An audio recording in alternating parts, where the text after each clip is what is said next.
नमस्कार दोस्तों, मैं हूं चेतन और आप देख रहे हैं द लॉ एडवाइस, जहां हम बात करते हैं कानून की आसान और समझने वाली भाषा में। आज हम बात करेंगे एक बहुत बड़े और गंभीर अंतर्राष्ट्रीय मुद्दे पर, international criminal court ICC. ICC द्वारा रूस के राष्ट्रपति व्लादिमीर पुतिन के खिलाफ जारी किए गए गिरफ्तारी वारंट के बारे में। सबसे पहले ये समझते हैं कि इंटरनेशनल क्रिमिनल कोर्ट यानी आईसीसी क्या है।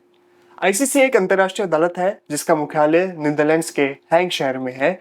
यह अदालत 2002 में बनी थी और इसका मकसद है दुनिया में गंभीर अपराधों जैसे युद्ध अपराध, मानवता के खिलाफ अपराध, नरसंहार और आक्रमण जैसे अपराधों के मामलों की सुनवाई करना। आईसीसी किसी भी देश के नेता, सैनिक या आम व्यक्ति को सजा दे सकती है अगर उस पर गंभीर अंतर्राष्ट्रीय अपराध का आरोप साबित हो जाए। अब बात करते हैं रूस और यूक्रेन युद्ध की पृष्ठभूमि के बारे में। फरवरी 2022 में रूस ने यूक्रेन पर हमला किया था। यह हमला अचानक नहीं हुआ था, बल्कि इसके पीछे वर्षों से चल रहा तनाव था।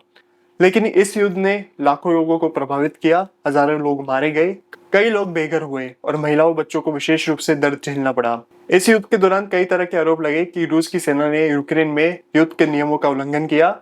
सबसे गंभीर आरोप था कि रूस ने यूक्रेन से बच्चों को जबरन उठाकर रूस ले गए और उन्हें गोद लेने के लिए मजबूर किया।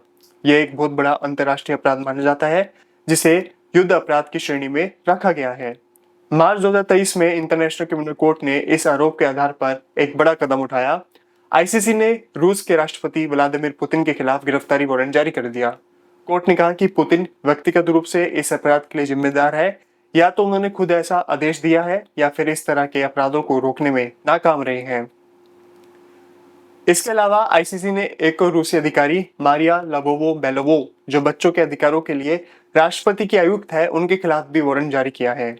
कोर्ट का कहना है कि ये दोनों लोग यूक्रेनी बच्चों को अवैध तरीके से रूस ले जाने में और उन्हें गोद दिलाने के लिए जिम्मेदार है। अब सवाल ये उठता है कि क्या व्लादिमीर पुतिन को अब गिरफ्तार किया जा सकता है? तकनीकी रूप से जवाब है हाँ, लेकिन असल में इतना आसान नहीं है। रूस इंटरनेशनल क्रिमिनल कोर्ट का सदस्य नहीं है, यानी वह आईसीसी के अधिकार क्षेत्र को नहीं मानता। इसलिए अगर पुतिन रूस में है तो आईसीसी उनके खिलाफ कुछ नहीं कर सकती। लेकिन वह किसी ऐसे देश की यात्रा करते हैं जो आईसीसी का सदस्य है, तो वहां उन्हें गिरफ्तार किया जा सकता है। यहाँ ये समझना जरूरी है कि अब तक किसी बड़े और ताकतवर देश के नेता के खिलाफ इस तरह का वारंट बहुत कम जारी हुआ है। पुतिन अब दुनिया के उन नेताओं की सूची में शामिल हो गए हैं जिन पर आईसीसी ने गिरफ्तारी वारंट जारी किया है, और ये उनकी अंतर्राष्ट्रीय छवि के लिए एक बहुत बड़ा झटका है।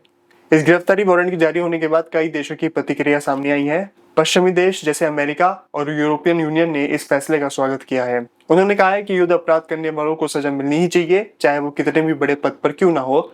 वहीं रूस ने इस वारंट को पूरी तरह से खारिज कर दिया है। रूस ने कहा है कि आईसीसी का ये फैसला अवैध और बेकार है और इसका कोई कानूनी असर नहीं होगा।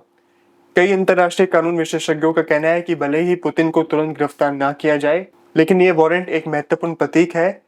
इससे यह संदेश जाता है कि युद्ध के नियम तोड़ने वाले किसी को भी बख्शा नहीं जाएगा, चाहे वह कोई राष्ट्रपति ही क्यों ना हो। साथ ही यह वारंट भविष्य में अंतर्राष्ट्रीय संबंधों पर असर डाल सकता है, जैसे कोई देश पुतिन को अपने देश बुलाने से पहले 2 बार सोचेगा। ये भी माना जा रहा है कि यह वारंट यूक्रेन के लिए एक नैतिक जीत है। इससे यूक्रेन को यह ताकत मिलती है कि वह अंतर्राष्ट्रीय मंचों पर अपनी बात मजबूती से रख सके और दुनिया का ध्यान रूसी अपराधों की ओर खींच सके। तो दोस्तों, ये था पूरा मामला इंटरनेशनल क्रिमिनल कोर्ट द्वारा व्लादिमीर पुतिन के खिलाफ गिरफ्तारी वारंट का। यह मामला न सिर्फ कानून की दृष्टि से बल्कि अंतर्राष्ट्रीय राजनीति के लिहाज से भी बहुत महत्वपूर्ण है। आगे ये देखना दिलचस्प होगा कि क्या यह वारंट सिर्फ एक कागजी कार्रवाई बनकर रह जाएगा या फिर इससे पुतिन की राजनीतिक स्थिति और रूस के अंतर्राष्ट्रीय संबंधों पर असली असर पड़ेगा। आपका इस विषय पर क्या विचार है? क्या अंतर्राष्ट्रीय अदालतों के ऐसे फैसले वास्तव में असर डालते हैं? हमें कमेंट में जरूर बताइए। धन्यवाद और बने रहिए द लॉ एडवाइस के साथ, जहां हम कानून को बनाते हैं आसान।